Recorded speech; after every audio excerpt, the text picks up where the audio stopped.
In this video, I'm going to show you how to change pitch in Audiotool. Now, there's a bunch of different ways to do it. I'm going to show you the easiest one. Now, of course, on this, if you go to Devices, top right, click on this plus button.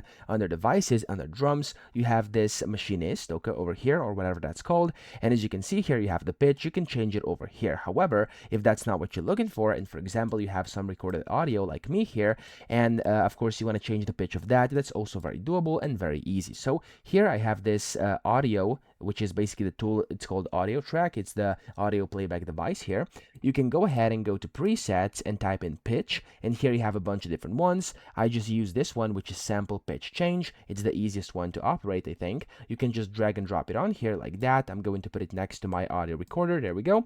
And then what I'm going to do here actually is I'm going to select the output of this audio recorder. I'm going to put it through this one, through this pitch delay, to the input, and then make sure the output is actually connected to our main table over here, okay?